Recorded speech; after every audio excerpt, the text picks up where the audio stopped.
Are you looking to level up your author business? Are you pounding your head against a wall, wondering what your next step should be? Then join me, Daniel Wilcox. And me, Sacha Black, as we haul ass each week in a bid to level up. Level up!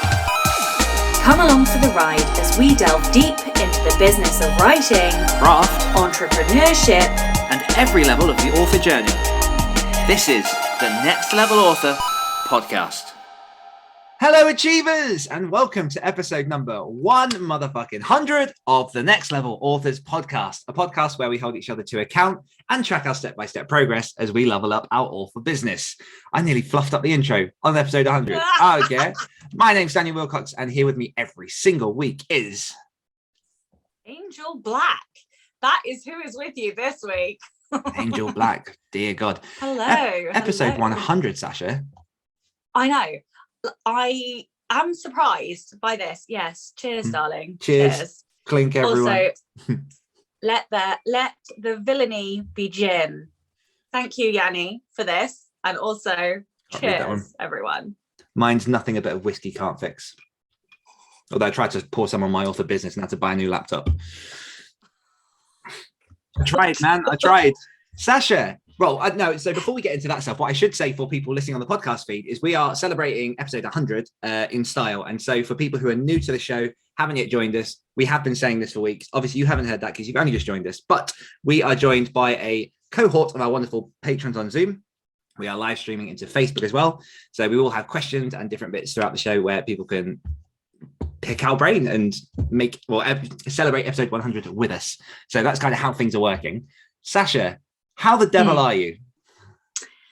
Still without the motherfucking internet. So there's that. However, I did discover this weekend that some of the reasons that I couldn't hotspot or wirelessly charge my phone or connect my phone to the computer or have anything work because my phone was broken. So I brought a new phone yesterday and lo and fucking behold, I can hotspot now. So there's that, which is, decidedly better than I was a couple of days ago. Although my bank account is somewhat lighter. So yeah, I am mildly better than I was. And we have a date for the internet, not until the fucking 8th, but we do have a date. So the 8th of March, I will get the internet at fucking last. I'll only have been without it for 3 weeks. But having a date enables me to chill my tits, because my tits were very much not chilled prior to not having a date because I couldn't plan anything. I had no control over the situation. So anyway, I'm booked into have I told you the story about the co-working space? Depends what story you're talking about. I know about the co-working space. Oh, okay, right. Oh my God. I will take photos because this will be funny. But basically, I phoned them up. So I spent a couple of days there last week. I think it was last week. Time is alive. Anyway, and so I phoned them up and I was like, look, I still got no fucking internet. I was like, I can't be without the internet for another week. Do you do a weekly rate? And they were like, well, no, not really. We do day rates, we do hourly rates, and we do your monthly residency. And I was like, oh, go on, please. And she was like, okay, look. Seeing as you spent time with us this week and, you're chatty or whatever, she was like, look, we'll give you a 20% discount. Anyway, then the owner who I spoke to last week comes in and there's some kerfuffling, and she was like, hold on, let me just mute you a second.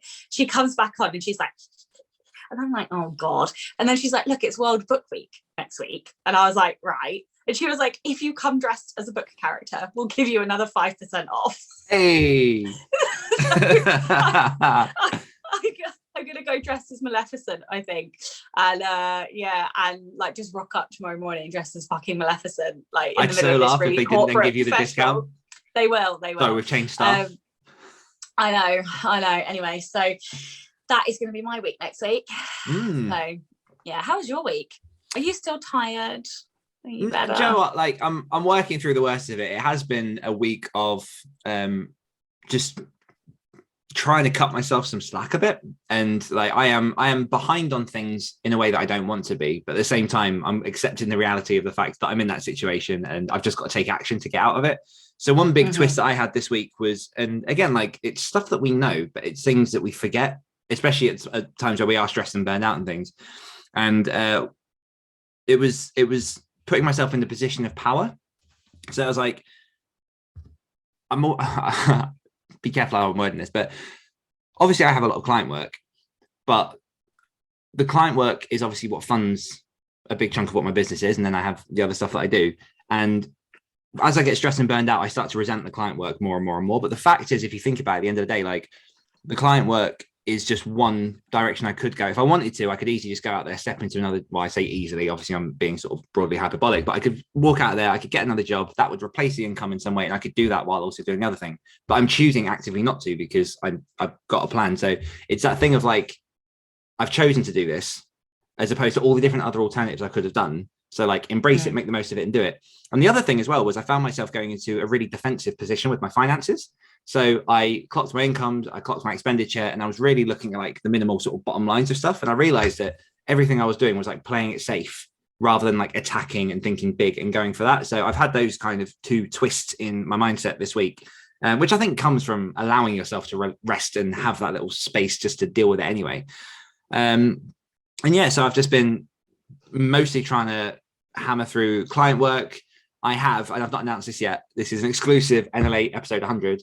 In a week's time, potentially a week's time, the date is 100% confirmed, but I am getting my dog. So I am hyper excited. It's, so my nan, long story very short, my nan's getting on, she has a lot of dogs, and I'm basically adopting one of hers.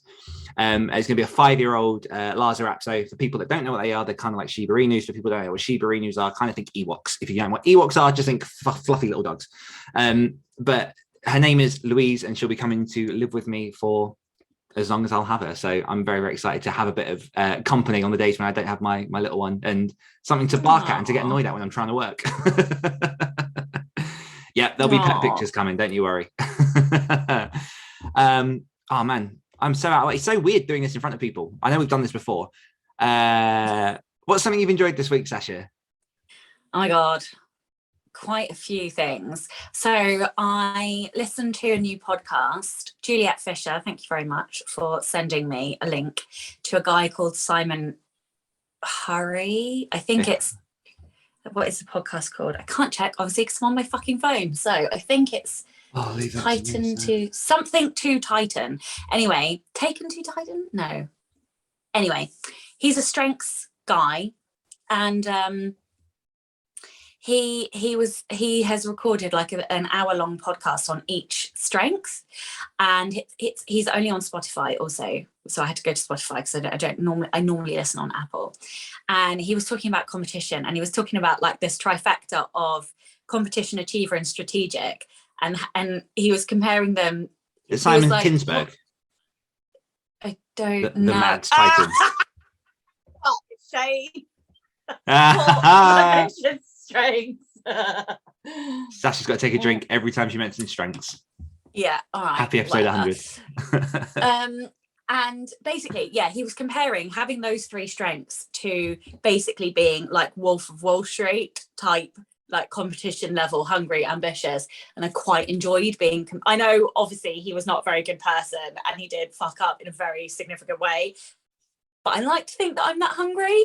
So I will find the link and I will put it in the show notes, because I only have my phone. So if I go off my screen, I will not be able to. Anyway, he's done a good chunk of the strengths. He hasn't done all of them, but he's done a good chunk. And yeah, it was very interesting to hear somebody that wasn't Becca and that wasn't Gallup talking about strengths, because there's just a slightly different perspective. And I very much enjoyed that. And yeah, he said some things that were really nice about competition. And I literally opened the window and roared at my wife, who was like washing her car, and she was like, okay. And I was like, just like, beats my chest, fucking raw. It was like, I just enjoyed it. It pumped me up. So that was the thing that I enjoyed this week. How about you? Well, just before we, because I'm already hazy. I've had like 2 sips of whiskey as a celebration, so whatever. But have we mentioned that you might drop out at any moment because of internet? Oh no, we haven't. Okay, so for people listening on the podcast feed, if there are any glitches or if there is any messy audio, this is only episode 100, so you think we'd have this shit sorted by now. But Sacha also is because on. I'm not on my podcast mic. So You sound good though. yeah. Do I? Like, Oh, you sound good. excellent. You sound fine. Yeah, it's not like robotic Oh, thank you or then. anything. Yeah, it works. Okay, It cool. works. My thing that I've enjoyed this week. So I've just been demolishing podcasts. I finished a book, though I can't remember. I know I started reading a book, and then you messaged me and said read this book, and I was like, enough people have recommended this book to me by now that I bought the book, and I'm now reading the book. I hate the book. Just so that you know, Doesn't surprise me. I hate the book. No, I absolutely fucking hate it. And I'm going to post in the strengths group to ask if any other competition people fucking hate the fucking book, because I've had so many people recommend this goddamn book to me that I was like, fine, for fuck's sake, I will just fucking listen to the audiobook. And yeah, I hate it. And everyone is raving about it. And I'm like, I just do not like it. So the book is 4,000 Weeks by Oliver Burkeman. It is time and how to use it, and yeah, it's one that I've heard on like quite a few different podcasts I listen to, and then it was mentioned on Joanna Penn. I think there was a thing with Jay Thorne where he mentioned it, and then like people posted it in Activated Authors and in the Rebel Authors, and it was like, so I picked it up, and you know, it's I'm halfway through at the minute, and it's one of those, it's got some like really interesting points in it, and it's, as most books, like there are ideas that I've heard of before, but he says it in like the way that works for him, and kind of like some of those ideas make things a bit easier to explain. But the overall gist is understanding the finitude of your own life and how to deal with sort of the endless pressures of always having something to do. So in a way, it's very much an anti-productivity book. Yeah, but don't you feel like he's just saying like basically you can't win, so don't even try to win. Yeah. Like just like be anti-win. Well, Yeah. fuck off with the no winning. That can fuck off and die as far as I'm concerned. I can't understand.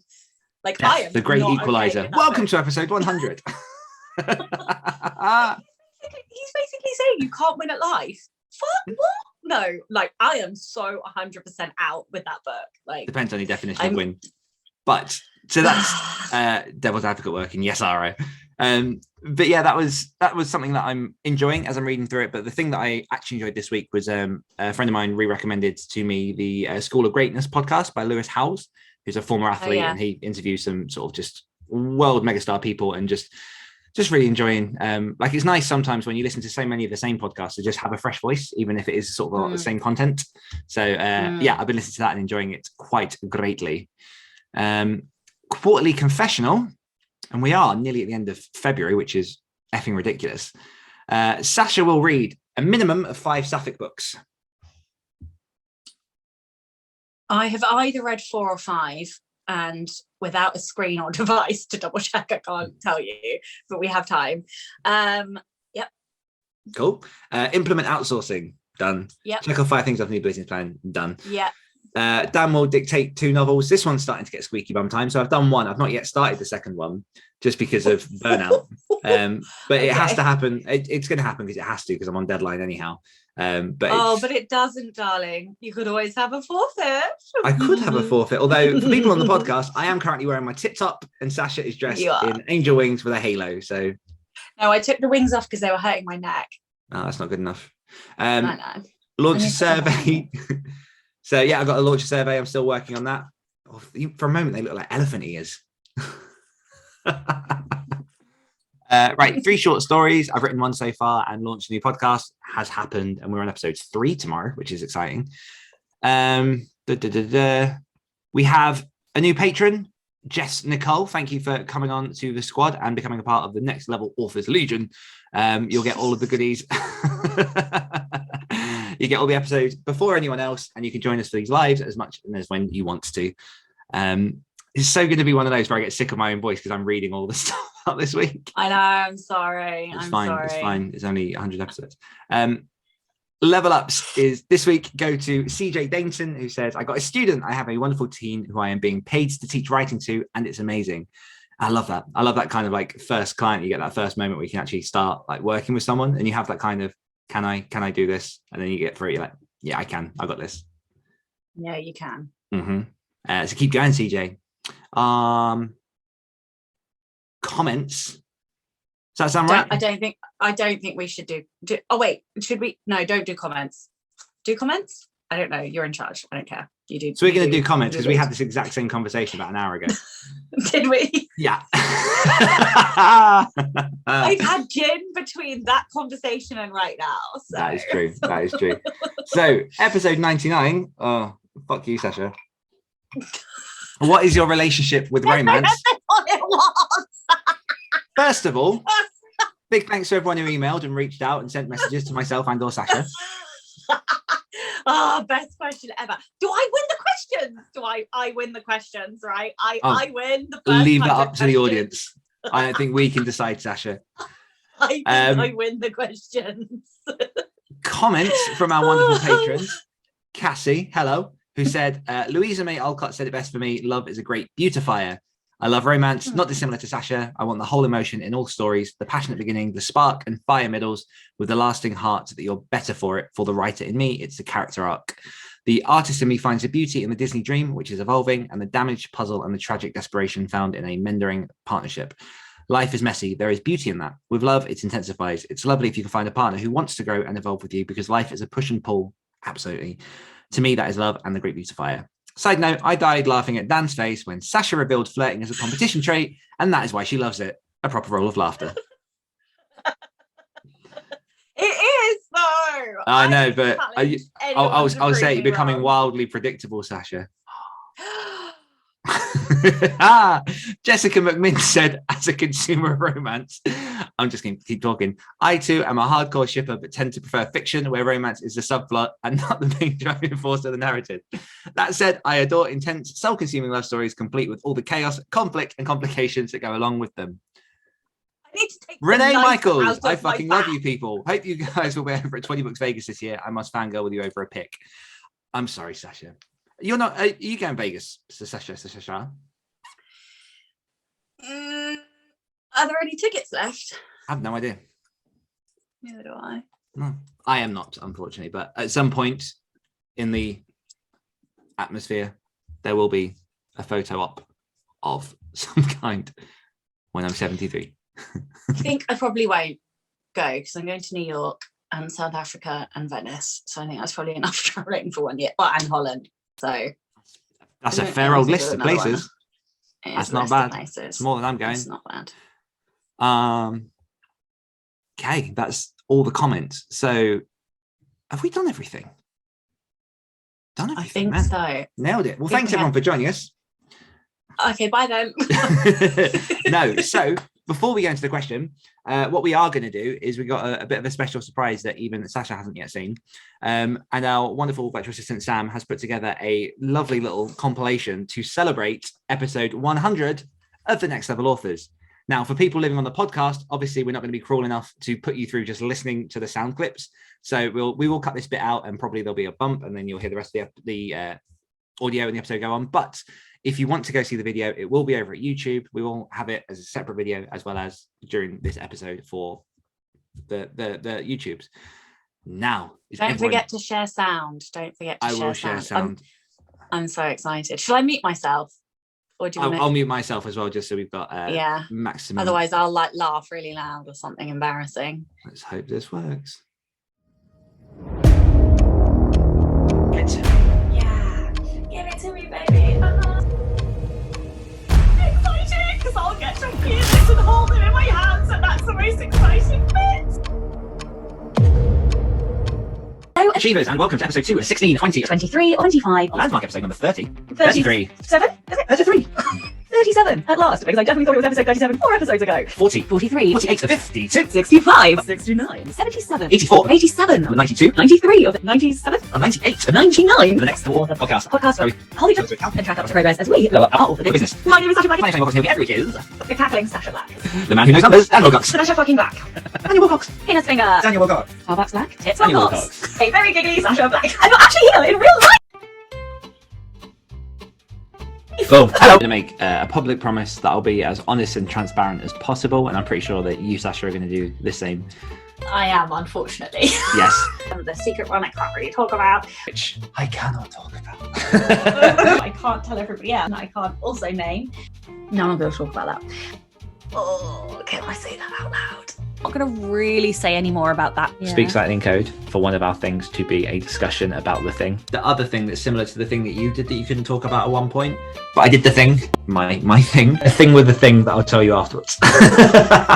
You recall there was a thing. You had a thing for a long time, which you then announced, and then I had a thing. Yeah. And then we've not spoken about that thing, and I still can't really speak about that thing. But last night, the thing more or less got pushed over the line. Very unusual because we normally give all of the information to the listeners, and I know, right? they're just used to ultimate transparency. Hashtag the thing.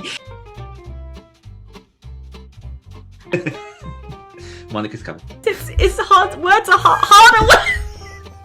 This is episode. Do you know what? I just don't realise I haven't actually formulated the question in my head, so I'm gonna have to like think in my brain now. You meditate. Okay. Wait, Okay. did we? Oh my We've done this. Oh, we're finally at the intro. Okay. Oh yeah, shit. This coming Monday, the 12th, which I guess by the time this airs will be yesterday. Oh shit.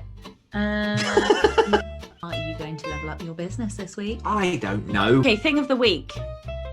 Oh, I mean, enjoyed of the week. Enjoyed thing of the week. How's that going, Sacha? Oh yeah, that's the big thing that we do here. We have a question. Holy shit. Question of the week. Are you ready for this? Because No. I've just made it up. No. Didn't we just do comments? We did comments. I got very confused. Yeah. Oh, it's still me. Still me. Comments. Yeah, it's your show. You wouldn't let me have 69. Wow, that could be taken That out of did not context. come out right.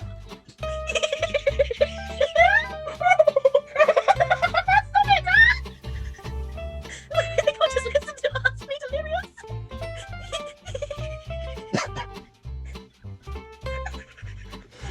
I can't. Oh my God, I'm sorry.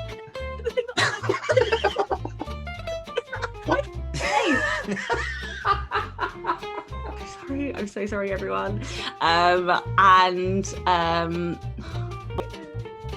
can we never sort this out? Like, this clusterfuckery is like, just brilliant. I just want to stop crying. Oh my God. Oh God. Welcome to the Next Level Authors podcast. People listen to this and they want advice and they want to see what the next level looks like. The next level is chaos, folks. Don't. It's fine. We fuck it up. That's what we do.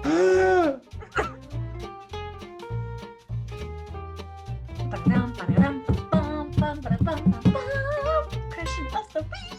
How do you control your time? You laugh so loudly that Zoom cut you out.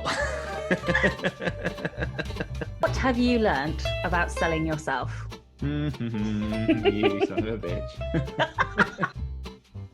What are your strengths? Oh wow!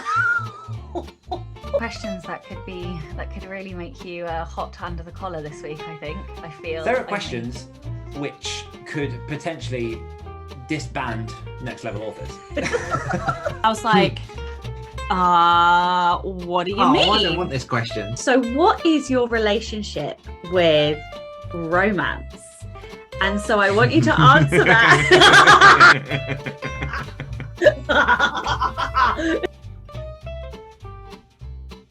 Weird week. It's been a weird week. This week has been so weird.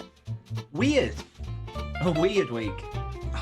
My week's been weird. I think every week is just weird at this point. Weird week. It's been weird. No, I've had a weird week. I've had like a really weird week because I've. My week. How was my week? It's a weird week. It's half term. Weird Okay, week. so it's been a weird week. Wow. It's been a weird week. Suffice to say, it's been a bit of a weird week. Weird week t-shirts are available on our Ripple merch store. Weird week. The Next Level Author podcast where we support each other on our author journey. You were a little bitch before we came on air. You wrote Sacha. You are such a... I wonder if it'll Yeah, be yeah. different, like the dynamic being in person. I do feel used. No, I'm joking. I don't. Good, because I'm done. Get out. Yeah. Features, darling. Features. Basically. You're so northern. It's Greek. Because, Daniel, I fucked up last week, didn't I? I love the fear that just flashed through your eyes. Suck it the fuck up, bitch, and start acknowledging your success, okay? You're literally the worst. Sunshine from Sacha. I know. Wait, what? No. Wow, is this how you felt? It's like really repellent against. Yeah. Hiss again. People love the hiss. You motherfucker. What percentage of the books behind you have you read? Shut up. That isn't up for I discussion. know that Get it all in done. front is achievable for you. I'm going to be honest. I don't think that's really your area of expertise or where you thrive. I want to Oh my! read it You're before reading you. a book that I have and I own that I haven't yet read. I know. Are I'm you like, fucking high? oh God, why are we doing this podcast? I'm like exposing myself in ways I'm just so uncomfortable over. Because we want to have a record of us ruining our reputation. You are making progress. But I you think do a lot of good things. But at its centre, everyone's embracing the idea of the rebel author, which I generally think it's worth. I can't think of the right words. I'm going to say like the really shit version. It's worth a clap. I know. Oh, shut up. Rebel author. I know. Shh. I'm dead on the inside. It's because And you're number- a cold apple, boo. Oh, how cute. I love this. Yeah, I love that's this so much. sweet. Yeah. Fucking Jesus. I Ah. cannot believe you are taking that much time off. I am so proud of you right now. Without getting sappy and stuff, like because of this podcast, a lot of that has like actually come to fruition, and I've had the confidence to go ahead and do it. No, it's all because of you. Thank you. Thank you. No, thank you for saying that because. No, thank you, Sacha. Oh, stop. Oh, No, thank you. Oh, I love you, boo. It's fine. I got you. I got you. So you see the cover. It's an amazing cover. Please. Sacha needs goodies. What's one thing that I haven't enjoyed this week? My beard. That can fuck off. Is it just like facial pubes? Pretty much. Thick, basically coarse what it pubes. All right, if you need to have sweaty eyeballs, everyone. These are new ones. Oh, honey, preach. On behalf of a lot of men, you can keep it. Yeah. And I think I can go on record and say this isn't what I envisioned when we started NLA. That I'd be sat with fucking tits on a shirt. And then like just basically accused her of wearing a very large muff. Kept a Tamagotchi alive for 96 weeks once. Did you? No. My mum did. Realised that I liked it because she's a leser, funnily enough. And that is a very strange concept mate. from something that I have pushed out of my vag. It picked up a whole bunch of lessy books, like tits and badge from here out. So I really, I think If we have offended or upset you, please let us know in the comments. sweat dripping off my body. Crack one out. Do that. Oh, I'm a dead-eyed dick. Oh, really? If, Okay, right. By the way, Being milk machine for 9 months. but we're going to do a sneaky number 2. let people have a proper look. People on YouTube, check that out. Check it out. We're like, yes, yes. You are all high, and I'm not high. Bring a bit of poison, steal some candy from kids. The postman delivering. Wrong. something It was for Mary Atlas. with the birth of Jesus. Yeah, it's not as red as it was. Recording.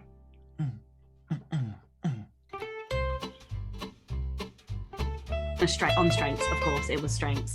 Hashtag positivity number 4. Significant strength and competition strength. It's your individualization. That's what's. It's my favourite thing about you is that you're so good at asking questions. Hashtag positivity number 5. I'm That's good your for it. achiever. You don't act like you're number 4 input. I act more input than you. I feel empty. I feel like I haven't got anything inside me, which is generally a sign that I need to generate some energy pennies. I think I got so many energy pennies from just finishing shit. Hashtag number 4 positivity. Most individualization comment ever, by the way. It's like number 1 individualization. I love it. You are talking to number 1 competition. You are allowed to compare yourself when you talk to me. You know, hashtag positivity number 4. Hashtag trying- activator. Look at my strengths right now. No. Okay. Yes. 100 episodes My of the God. Next Level Authors podcast. That was amazing. Big round of applause for Sam. Thank you for that. Seriously, thank you. What a goddess. That was absolutely amazing. I was crying with laughter. How many of those do you remember is my question. I mean, like, quite, like, as I see them quite a lot, there were some bits that I didn't remember. But yeah, that was so fun. Like, we've done loads in 100 episodes. That's actually a lot. Like it's so, I mean, I was having a conversation with my mum earlier because, as I say, they came up for the weekend. They mentioned, because my birthday's coming up in the next few weeks, that I was living with them when my last birthday was. And I know I say it a lot, but like, it really heavily feels like that was 3 years ago. And it really does. Like, it was a lockdown birthday. I had like a takeaway because we couldn't go anywhere. And just, it was so different. But then, you know, we were talking a little bit before, obviously, like we came on here and we've been through 5 houses between us. Like, I've had a beard. Like, what were some of the other bits that we were saying? Like, there were 2 Christmases, like however many books published between us. 4 like, birthdays. 4 birthdays. Like, it's a lot. Dozens of books. It is a lot. It is a lot. It has been a long time. It has. But it doesn't feel like 2 years at all. No, it feels like much longer. 5. And I regret my life choices. At least we both agree with that. Yeah, I love that. That was amazing. That was the funnest 11 minutes I've had in a while. So, so yeah, just a reminder for people, we will be posting that on YouTube as well if you want to rewatch that or catch that, or if you were listening on the podcast and couldn't see it. But yeah, I mean, is there anything else you want to say on episode 100 before we dive into the question? I will say the question's quite predictable, so don't expect to be amazed or stunned by anything. No, go on, hit me with it. What have been some of your biggest growth moments since episode 1 of the Next Level Authors? Okay, so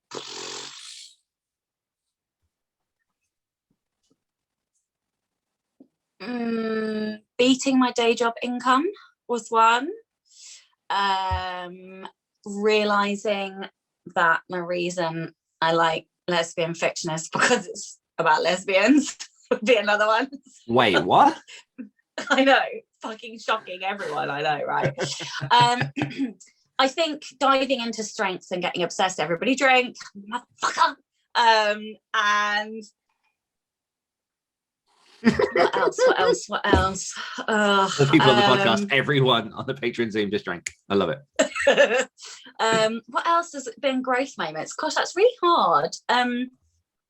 I think I've had loads of mini growth moments. Yeah, embracing my competition.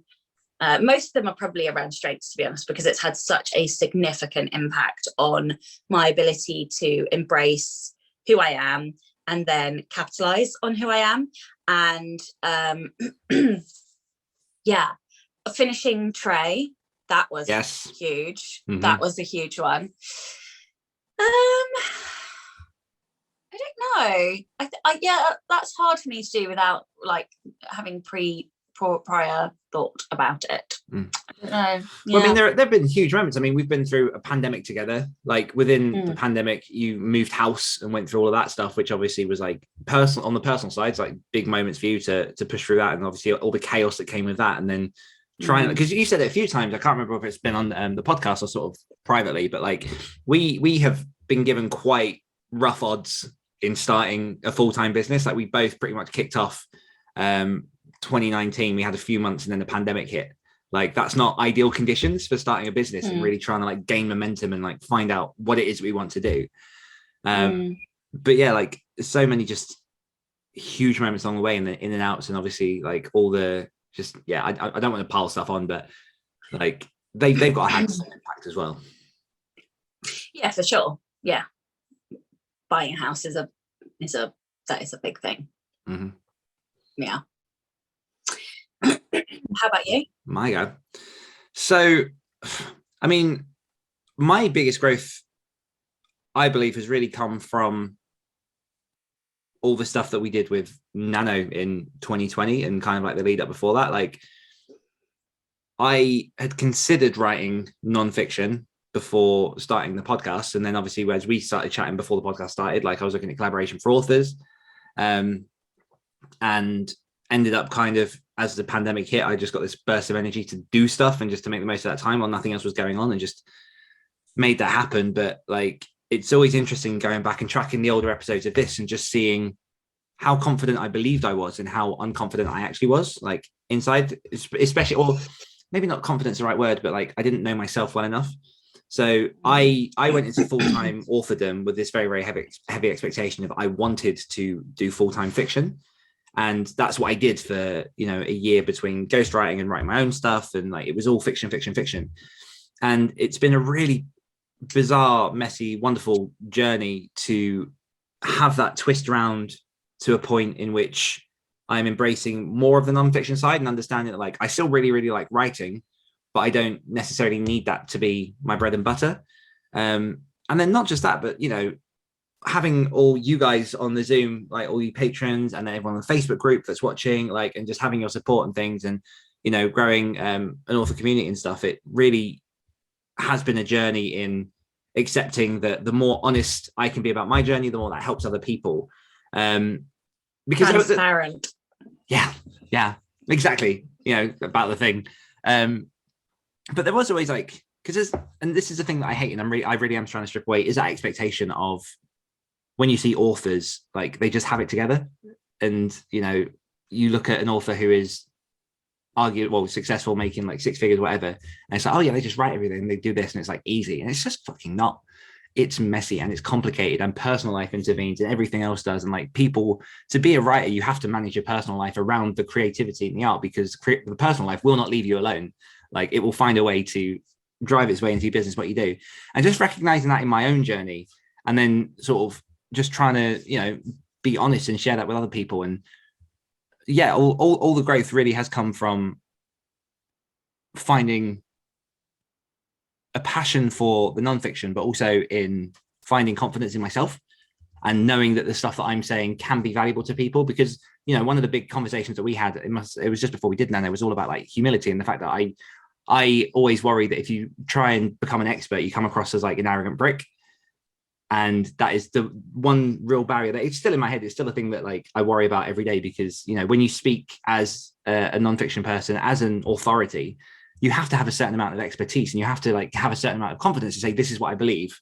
But then you also need that certain amount of humility to say, yes, but I can be proven wrong, and adapt and move. And like, it's just, yeah, there's just been a whole lot along the way. And it just nuts to think that, you know, it's in 4 weeks time, it will be 2 years since we sat down, and I was in just my crappy little laptop camera, just at a picnic desk that was in my living room, and started recording. And then like a few months before that we just started randomly chatting on Facebook. I know. I was in my little cupboard office, which was literally like a cupboard. You like you could get it was so small. My desk chair didn't even pull all the way out from under the desk. I had to like turn it to the side and like slither into my chair back in that office. And now I have this gorgeous space. But yeah, God, it's been I know.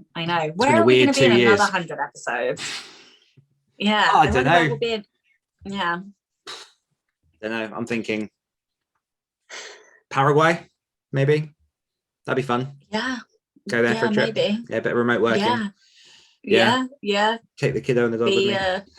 Yeah.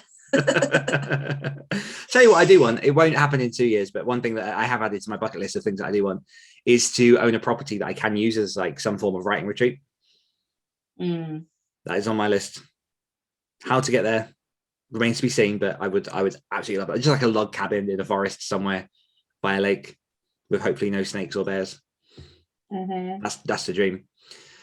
Just a reminder for people, if you do have any questions for us, pop them in the chat on both Zoom and on Facebook, because we will be doing a little bit of the question section in a minute. But yeah, I mean, is there anything else you want to add to growing to 100 episodes? So I'm trying to think where book-wise where you were when we first, you were working on, that was how we kind of got really talking, because we were talking a lot about Anatomy of Prose. Yeah. I must have been writing it still. Trying Yeah. to work out your marketing plan and when to publish. Yeah. That book really changed things financially for me. Mhm. That was the book that gave me the confidence to know that I could do this for the long term. So I think the thing that you were saying is interesting about like expert, and I think that just don't ever claim expert. Like, let other people decide that you're an expert. You just share knowledge. Well, that's what I try to do. I just share the things that I learn, and if other people deem that as expertise, then cool, but I'm never gonna deem myself an expert, because I don't think I can ever stop learning, so like that's not a label that I will ever take. If that. And the only other thing I'm going to say is thank you to everyone for watching, for listening, for joining, for commenting, for being patrons, for egging us on, for You coming monsters. to the Q&As, and thanks to you. This is probably like my second longest ever relationship. I'm joking. Well, I did once keep a Tamagotchi alive for 96 weeks. So there's that. Yeah, you did. But 96 weeks still isn't 100. Wait, oh no, what? It's what? Say that again? 96 weeks still isn't 100. We've only been doing this for 96 weeks. I don't No, understand. We've done 100 episodes. My Tamagotchi was 96, 100 episodes, 100 weeks. Oh, right. Yeah. Hey, should we go into some questions? Let's fuck some questions up. Let's go. I wondered where you were going with that. So before we jump into the questions, Brett just wanted to say no questions, but just wanted to say massive thank you to you both for all the laughs, advice, help, and general banter. It's been brilliant so far, and I'm looking forward to more. We appreciate you, Brett. Thank you for that. Should we announce that we're ending? No. No. Episode 103. It's like the 3-date We're rule. joking. We're joking. Yeah. God, can you imagine announcing that on like episode 100? Bye. Okay, so question from some patrons. We had one from Jessica, who says, what do you consider the hardest but most important lesson or step one has to overcome in order to level up their author business? Putting words first. Mm-hmm. For some people, that comes really easily. Like, I can think of certain people who have very high focus, who are amazing at doing words, and people who have high discipline, strength, fucking everyone drink. I'm glad this isn't the actual drinking game. Cassie's empty now. Thanks. I don't even want to explain to you how much gin was in this. This should not be empty. For people who have high discipline, maybe, or people who have high consistency, who find it very easy to do those things, maybe this lesson doesn't apply. But for me, who I don't have discipline, I don't have consistency, and so for me, the hardest thing, I think, is putting the words first. And also learning that doesn't mean doing words every day, and that doesn't mean necessarily doing words first in a day. It's about me finding out and discovering that phoenix burning is the right method for me, and then making sure that I prioritize doing that in that way, right? And giving myself permission to not write in that ash and dust phase. So so that doesn't necessarily just mean like write every day or like write first thing in the morning. It means finding the fucking way that is best for you, and then just fucking going ham. Do write every day and do write in the ham. morning. Don't take it personally. It's just Stop. No, I'm joking. I'm joking. Yeah. No, we all have to find our own way. Yes. And whatever way that is great. But discovering it can be hard. Yeah, I think mine's a little bit of an extension on that, in that my answer would be understanding you have to do the work. Like, you do. No one's coming to help you. Like, the amount of people that I speak to that I really want to write, I really want to sit and write a book. I'm like, well, do it. What's stopping you? Oh yeah, but no, what's stopping you? Like, if it's something you really, really want to do, do it. If you want to build an author business, like if you want to take that next step and do the thing, you have to be the one that actively takes the action to do that stuff. Don't wait around for someone to pull you out of the pile or to pick you up. Just do the thing. What are you laughing at? Is there a comment I've missed? Nothing. No, nothing. Text messages are not coming through. It's fine. I just saw a message come through at the top of my screen, and it's fine. I only caught half of it, and it was enough to make me giggle. It's fine. I wasn't laughing at you. I promise. Okay. Next question. Eden asks, I want to know the answer to all the questions. There can only be one. Oh, that's because of all the questions that I wrote on the post. What's your favorite episode of NLA so far? Oh, I like to so far. I know. Oh no. The one when I asked you about romance. That is forever gonna live. Forever, ever going to live as like, me loving the fact that I won the questions. Mm-hmm. Yeah. How about you? I don't know. There's so many. Like, I think my other favorite moment is when I discovered that you were a Pisces. Yes. Yeah. That is. Yeah, I will say like the ones that we've done in person have been very, very fun.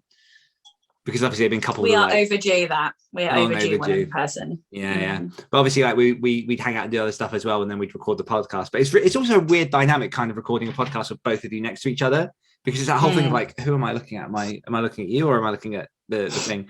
Like, it'll be interesting to see if we can do like an over the table one at some point. Yeah. We'll see. But yeah, I've enjoyed those ones. But I think there's a bit of a difference between what's your favorite and the one that sort of stuck with you. But the one that has really, really stuck with me is the one where we do talk about like money mindset and, selling services and that stuff, like, which was the clinching decision to do the boot camp and to push ahead with it. And, everything's kind of sprung from that. So that's going to be a fond one of mine.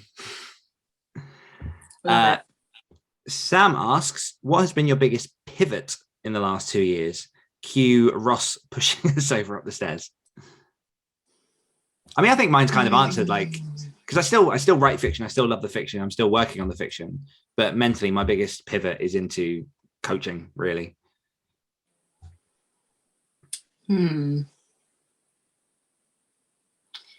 That is a good question.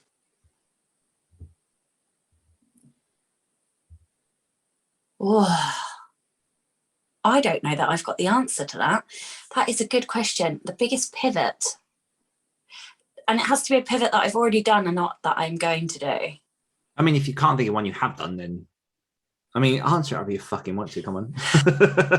Yeah, there are no rules. Biggest pivot. I also realised I'm Like, very honestly, sweary on episode 100. I apologise, folks. If this is your first episode, just feel free to. I'm sweary because I'm tipsy, so that's why I've gotten a bit loose-lipped. But I would say, everybody drink. Embracing competition, because before then I was still highly competitive. Well, even your answer when you got your results was like pissed off that you got competition. I know, right? I was like, how dare I score as number one competition? Who do I think I will show them I'm the least competitive out of everyone I know. Ever. I will be the least competitive. Yeah, exactly. I don't think I've seen a bigger change in me. And that, I think that has to be the biggest pivot, because I was gobsmacked and astonished that I had scored as number one competitive.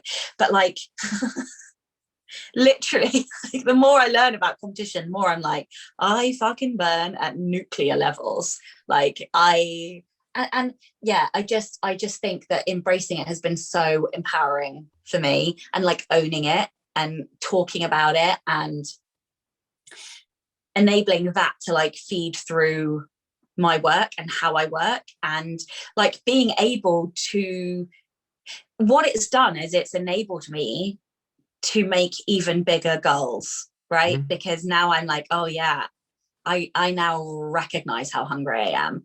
And I'm not ashamed of that anymore. And I'm not going to hide that anymore. And so now I'm like fucking hungry on steroids. So yeah, like, yes, that's like, How much of you feels like, the same as episode 1? Oh no. I'm having this at the minute. Like I do not feel like the same person at all. I am not even close to the same person. Because if you think about it, like, so when did we start? We started in when did the podcast start?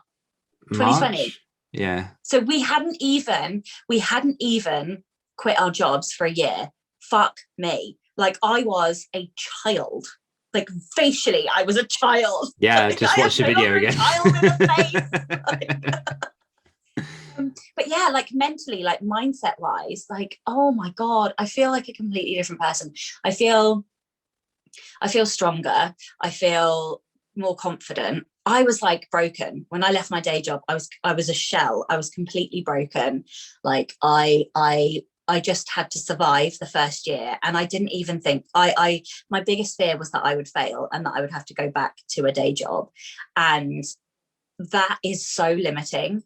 Mm-hmm. Like, you limit yourself and you make not bad choices, but you make the best choice that you can in the moment. But when you are still in that early mindset of, oh my God, like I have to pay my mortgage, or I have to do this, or I have to do that, you take the safe choice, right? Yeah. And everybody drinks. But like, for me, as a risk taker, like a lot of the influencing strengths are risk taking. Like, that is where I perform the best. No, but seriously, like, oh, fuck off, right? But I'm laughing at everyone drinking. Oh, okay, right. Here we go.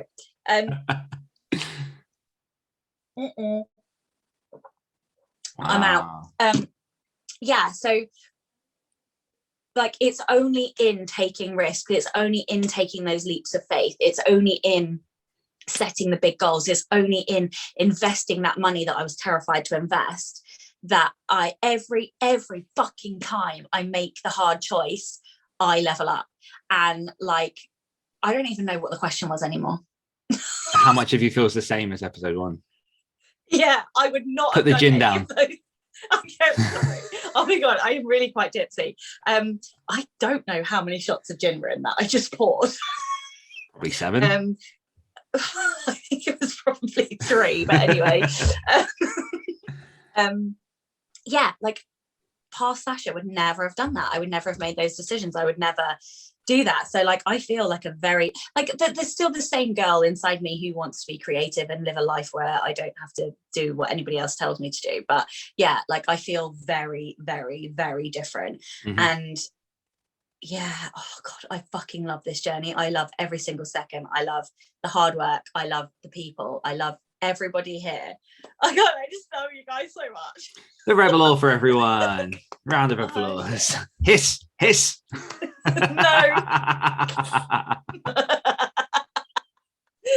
Yeah, anyway. Love it.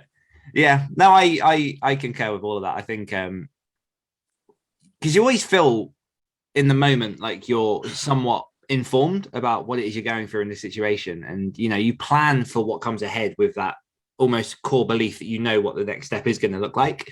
And just every step you take, it just shifts and it's just different. And like, something will pop up, or like you'll meet people, or you'll go one way, or you'll try something and something will work and something doesn't. And, you know, that's part of the creative life, is just that constant knockback, experimentation, trying again, just moving forward because you love what it is you do.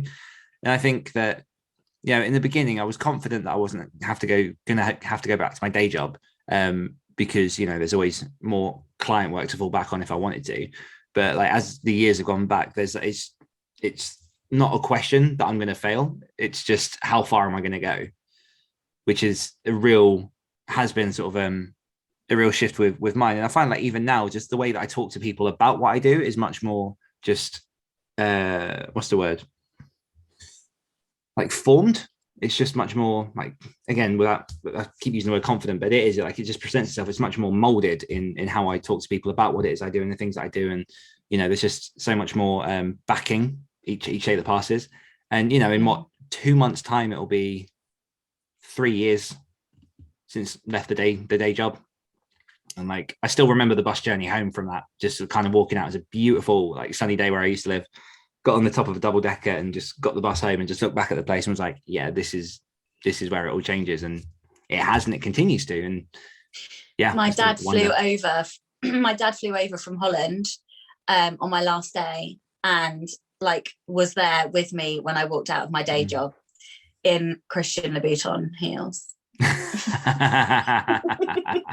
I was like, I'm gonna walk out in fucking style. So I put my Cinderella shoes on and I walked, and I handed my laptop in, and I was like, latest bitches, and off I went.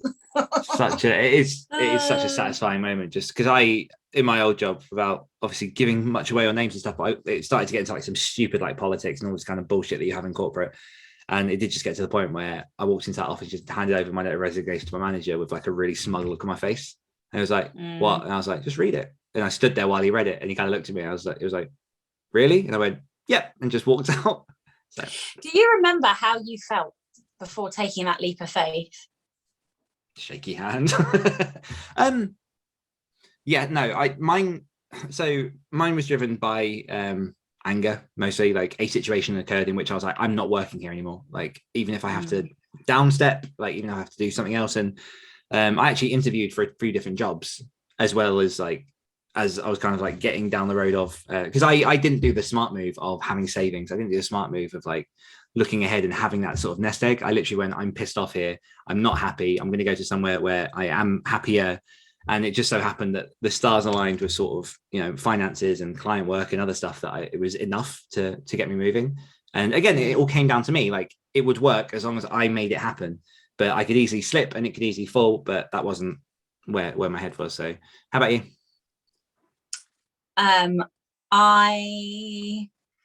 I quit not knowing if I was going to make enough money every month. Like, I basically, between the freelance work and sales, at the time I was like, I halved my income when I left my day job, but I'd paid off all my debt, so like it was okay.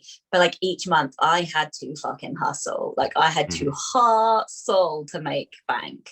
And like I thrive off of that.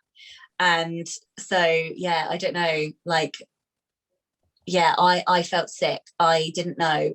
It is the biggest risk I've ever taken, ever, without exception, because not only did I have to leave my job and lose my income, I also lost my house, because I lived in a property that was owned by my employer. So we had to move to a more expensive house, change my kids' school, and I halved my income.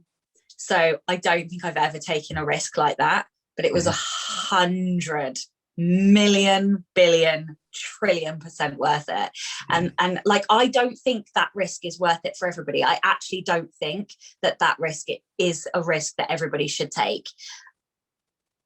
I had to leave my day job because I wouldn't be here if I hadn't left my day job, I don't think. So like, it was worth the risk for me. But yeah, I don't think I have ever felt fear like it. I think that is the most I've ever shit my pants. Fuel for the fire. And yeah, it was. And like, I could barely get the words out. Like, I took both, I remember taking both my managers down to the canteen, and they sat down, and I like, of all of the managers that I had, that last manager was my favorite, of course, because then that's the one that you leave, right? And he knew before I even opened my mouth. He was like, "You're leaving, aren't you?" And I was like, "Yeah." So I didn't even get to say the words. But yeah, I bawled. I won't lie, I absolutely bawled, because it was like fear and joy and elation and relief, and it was everything. It was everything. And I cried most days for about 6 months, I would say, just with sheer joy at being able to go out of my house and not worry that I was going to get told off or caught or whatever. Oh fuck. I have no idea what you're talking about. Yeah, so that moment is probably the most feelings I've ever felt in one moment. Shut up. other than pushing a baby out of my vagina. Yeah, that's a lot of feelings. I imagine. That was a lot of feelings. Switching gear a touch. Shane asks, Dan, do you think creativity and imaginative thinking is so strong because I'm a Pisces? Just going to leave that hanging like the bad fart it is. Spectacular question. Favorite question of the night. Ara asks, what is your favorite mythological / magical creature and why? A unicorn, because it can shank the shit out of you. Come on. Oh, shank. I heard a very different word. I was like, what has just happened? What kind of Sapphic books are you reading? Jesus. Oh, I don't know what mine is. Horrible image in my head now. Oh, I don't know. Quite like chimeras. Probably just gonna be boring and say dragons. Like dragons are pretty badass. There you go. Shane also asks, have you considered a co-writing project together? And what would the easy bits and the challenges be? The challenges would be us. Sacha doesn't share food. The challenges would be me. No, we haven't really, have we? I don't know, have we? We sort of we dangled a rod in the water, but like it didn't really. Nothing bit. We don't write in similar enough genres. Apart from non-fiction. If we co-wrote, it would have to be non-fiction, I think. I don't think we could co-write fiction. No, you wouldn't live up to my expectations. I have very high standards. No, but we've thrown a couple of bits about, but I don't think it was ever anything like super serious, more just like, oh, this could be fun. But yeah, I don't know, like wouldn't be something that I ruled out, but at the same time, it's like anything with a collaboration, like it has to be the right idea. It has to be something that you're both excited for. I think the challenges would be that, and you know, this will sound jokey, but it's not, like Sacha works well alone, and you do like sort of having control of lots of different stages of the process. So in terms of like collaboration, that kind of like makes that a bit difficult. But at the same time, like I think if it was spoken about and we went into it with the right expectations, it would. Am I wrong?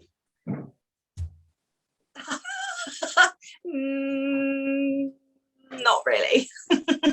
I think it could happen. I think we could find a way to make it work. But you know, if there was to be difficulties, that would be one thing. But also, I think you know, you do have quite a wide breadth of knowledge, specifically when it comes to like craft stuff. So if we're going to look at like craft things, I'd find that a bit more difficult on my side because you know I've internalized the craft enough that I can do it, but not enough that I can teach it confidently.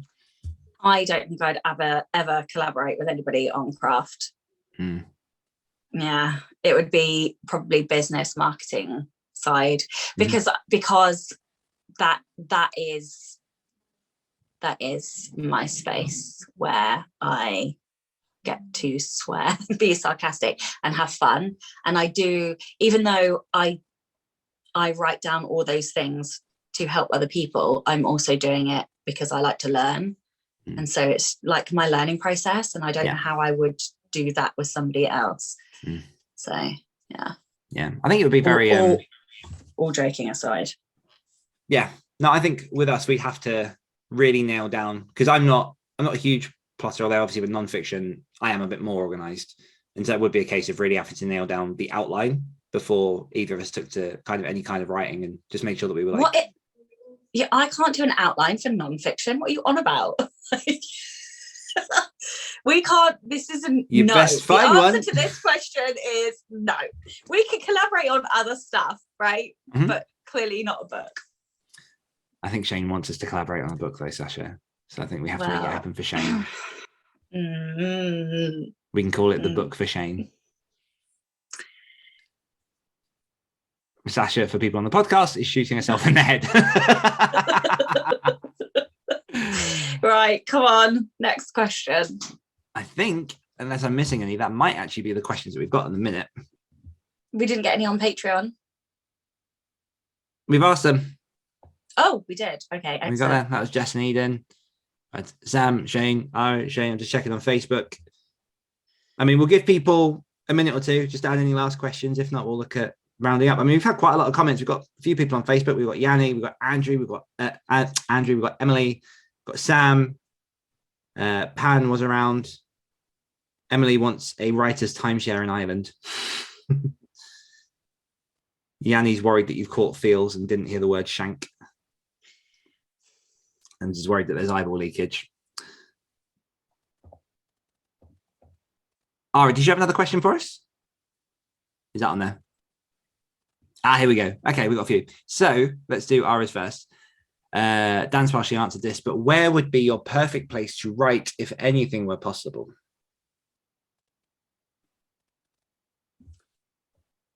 I would like to go back to the old city in Dubrovnik because quite a chunk of Murdering Magicians is going to be set there. And if not there, then I would like to go to Venice for similar reasons. And I think we are going in August. So we haven't booked it, but I'm pretty sure we're going to go.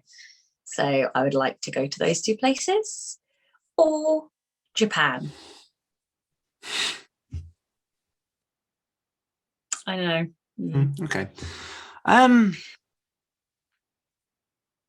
don't know. I think probably, cabin in the woods. Not the start of a horror story.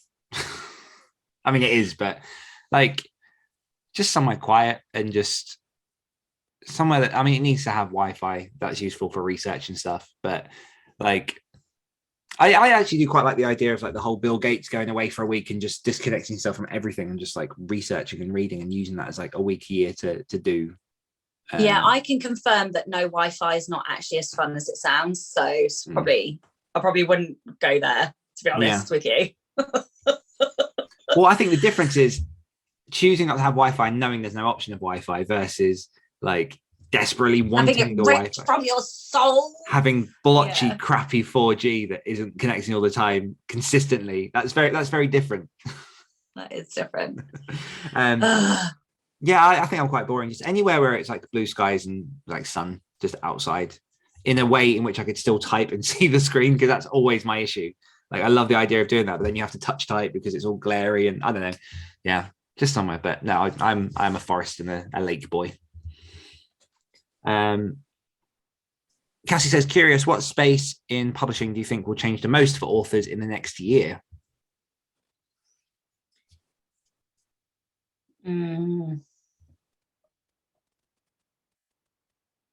That is a good question.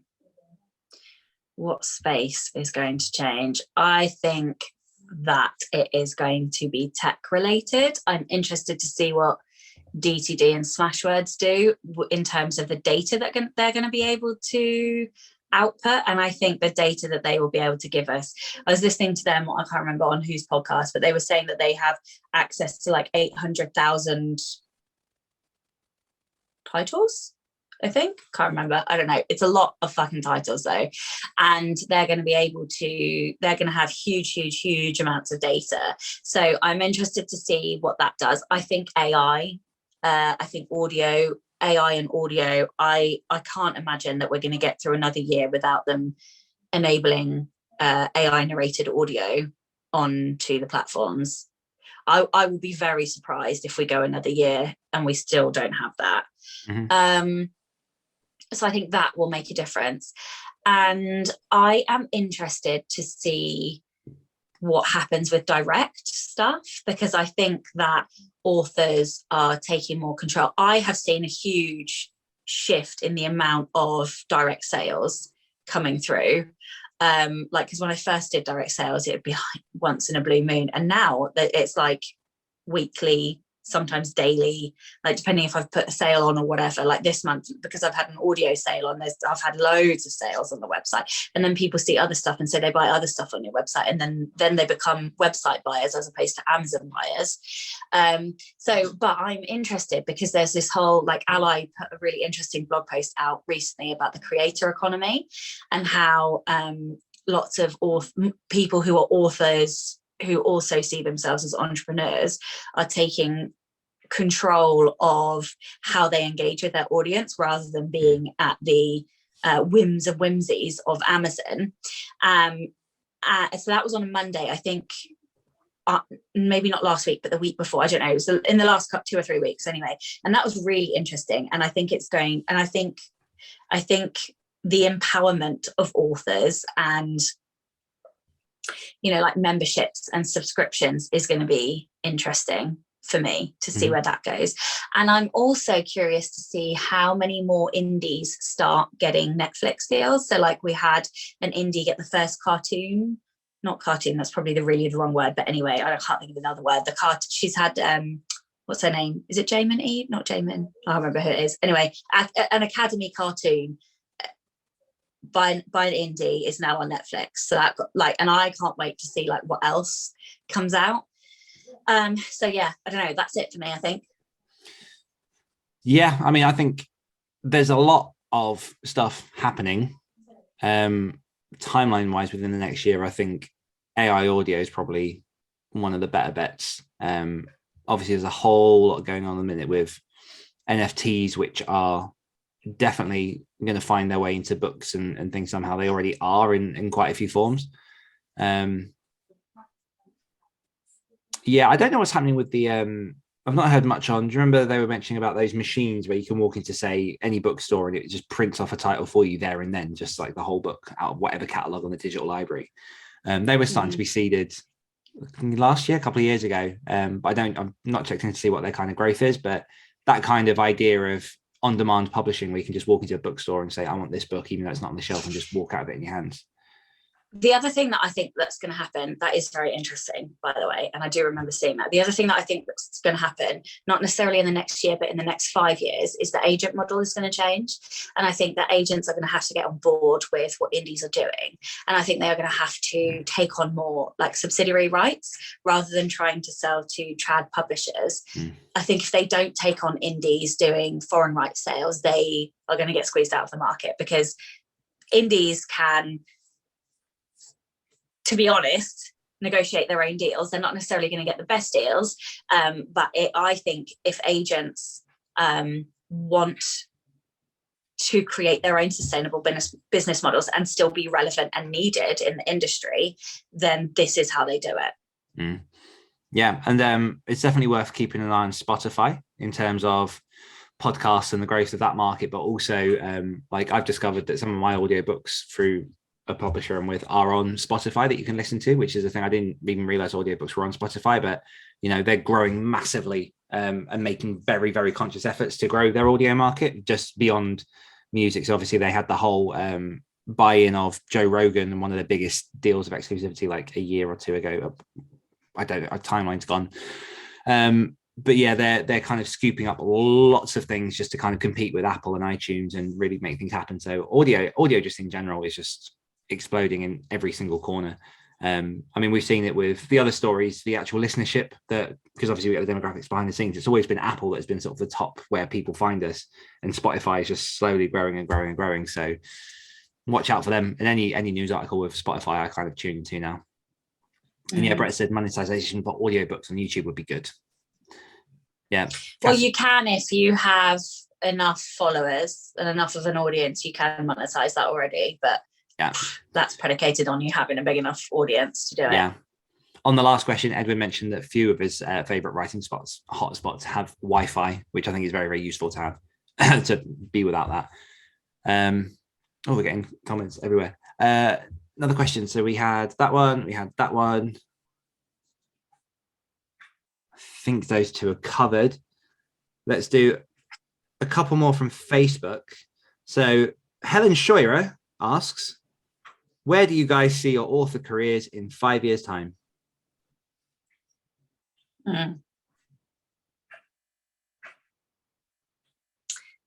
Well, I will be 40 in 5 years' time. I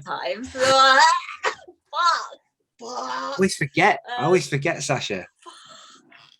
Oh, shut up. Always forget. Your fucking face, you young child, you. I'm going to be 31 this year. 31, Sacha. You're such a wanker. 31. It is not even funny. 31. Like, I mean, in 9 years, I'll be 40. Oh, wow. Are you still only 30? Uh-huh. Can't you tell by my beautiful face? I definitely look younger than you. Do you? Yeah. It's amazing what filters can do, isn't it? Oh, wow. Are we still friends? Are we? It's all gone. Wait, tits up.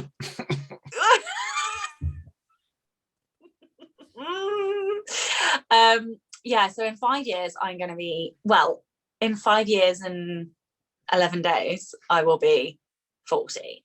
So I will be swimming in money. That's the end of that conversation. I don't know.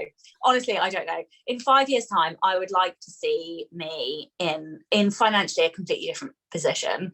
I would like to see me much more 5 years. So my kid will be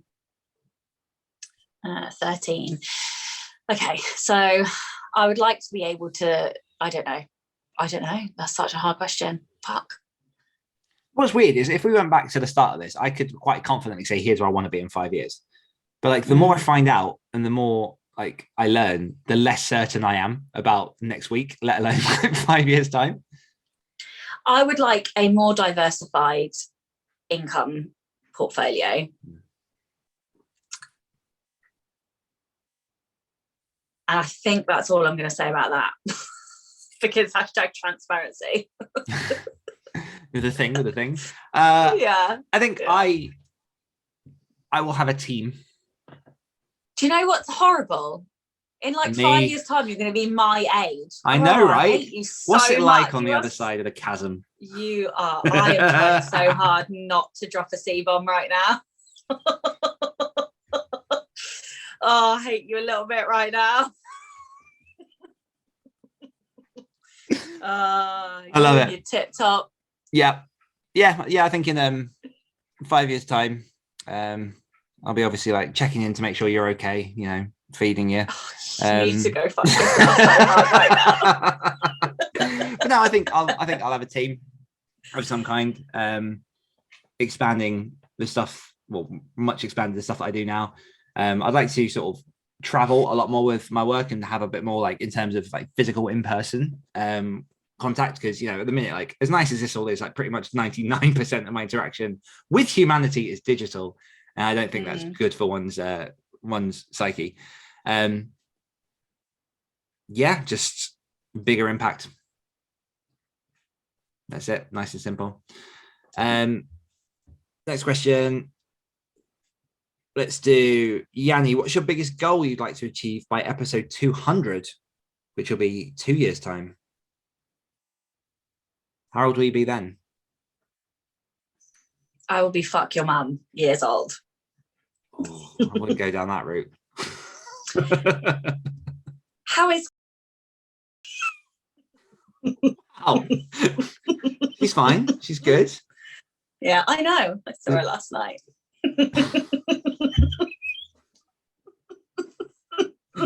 Makes a killer scone, I'll tell you that much. Yeah, she bakes real good too.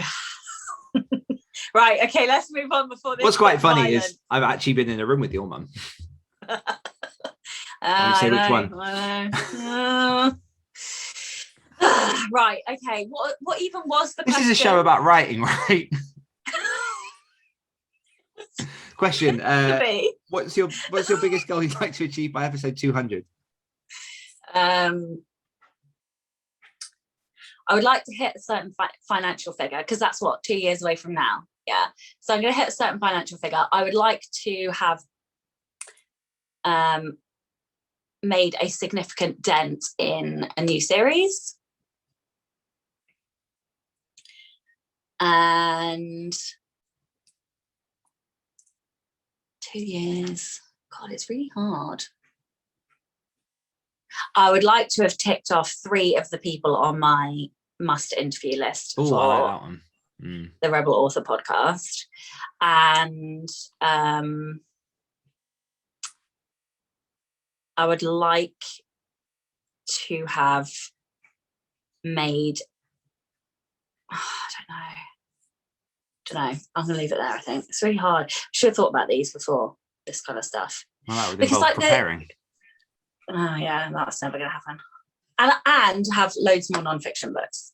And courses, and have spoken on bigger stages. Yeah, I think that's mine. I'm just going to steal yours. Emily asks, can you guys please say your favourite British idioms or sayings? Your mum. Wow. Just straight to it. I think one of the ones that have always confused me that I used to say a lot, especially like growing up around Essex, is where it's like, oh, that was cool, wouldn't it? That was cool, wouldn't it? Like, no S, just wouldn't it? Which also means was not it.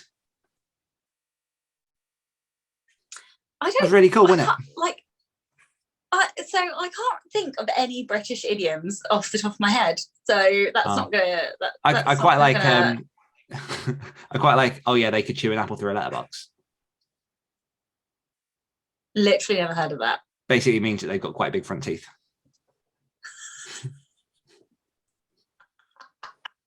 Oh, that is wow. I can't think of a single British idiom, so I'm not gonna be very good at this off the top of my head. Okay. Intellection. Everyone drink. Scott says, I am late and a little drunk, but congratulations to you both on 100 episodes. My question, have either of you heard of Clifton Strengths? Drink.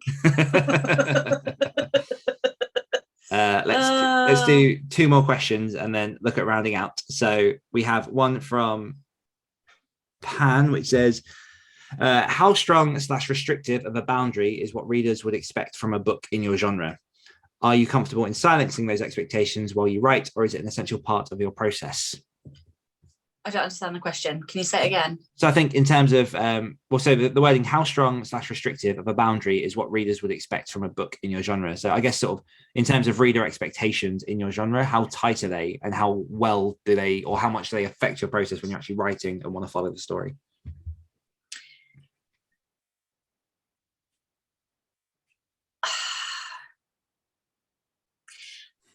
I think you have to ask yourself what your goal is. Mm-hmm. Do you want to earn loads of money, or do you want to write the book that you want to write? I think every single genre has the same level of strict boundaries and expectations, with the exception of maybe romance, where the HEA / happy for now is like do or die. If you don't do it, like you just haven't written the genre, right? But I think generally speaking, if you don't adhere to your genre expectations, then either you're not really writing in the genre, you're writing cross genre, and that's okay if that's going to make you happy. But if your goal is to make money, then you're not going to do that by not hitting exactly what those expectations are, regardless of the genre. And I know loads of people don't want to hear that, but tough, because that is the truth. And I think that is something that I have had to accept and swallow. And I don't really like it, but it is what it is. And so the process that I've gone through over the last year is to find the genre where I think that I can make that marriage between what I want being as close as possible to what the reader wants, so that I can then deliver to a genre so that I can make more money. And then there's obvious stuff. If you're writing crime, you need a dead body. If you're writing gay fiction, you need some gay characters. Like, there are obvious ones. Like, you can't write gay fiction and not have a gay protagonist, or you can have them anywhere on the LGBT spectrum, but you know what I mean. But yeah, I honestly think every genre is as rigid as every other genre, and you just have to swallow it down. That's not what I mean. You have to bite your bottom lip and research. Yep. Mm-hmm. Yeah. Correct. Yeah, all that stuff. I think, like you say, it's Cool. if you want to optimize your chances of making money, if that is your goal, there is a way to do that. If you want to optimize your chances of enjoying a project, there is a way to do that. It is, as you say, just what is your why? I this weekend have listened to the most life-changing lecture I think I've ever listened to. Oh, finally, the recording came through. Yeah. And it was Jennifer Lynn Barnes, who did a talk called Writing for Your Id for Romance Writers of America. And it was £6, the lecture. And it was an hour and 20 minutes of absolute fucking gold, pure gold. And it speaks to the Theodora Taylor's seven-figure fiction. I think it's a slant on what Jennifer is saying, seven-figure fiction. But she basically is a professor of like the psychology of fiction. And it blew my mind. And I'm never going to approach fiction in the same way ever again. So interesting. Oh, I'll share that link in the show notes. Yeah. Well, if I had any fucking internet, I would gladly do that. Okay, let's do one final question, and this one is also from Scott. Well, how many bodies will you have buried in the next 5 years, Sacha? 666. I like that. My favorite number. Works perfectly other well. than 69. Jesus Christ. And on that lovely note, we'll round off for our celebratory episode 100 of the Next Level Authors podcast. Want to say a massive thank you to everyone who's joined us on Zoom, every single one of our patrons who continues to support us, all of you guys over on Facebook that have jumped on, got involved, chatted, supported, posted, just shared the podcast, because obviously, like, none of this means anything if, you know, we don't have your support. So keep supporting, or we basically just fall to the bottom of the tank. I want to personally say, like, a massive thank you, Sacha, for going on this journey with me. It has been an absolute roller coaster of sometimes delight, sometimes torture, most of the time just general fucking weirdness. Do you have any parting words that you'd like to say? Love you, boo. Love you. And I've totally forgotten how we normally sign out of this podcast. Bye. See you next week, everyone. Thank you for joining. All right, bye. Hungry for more? If you enjoyed this podcast, you can hear more of my angelic accent and Dan's dulcet tones on our other podcasts. For more of me, check out the Activated Authors podcast. For more of me, listen to the Rebel Author podcast. We'll be back next week holding each other to account as Dan and Sacha become Next Level authors. Cheers. Cheers, man. Cheers, honey bun. 100. We are a century old. Oh, I think I might have put a bit too much gin in that fucker.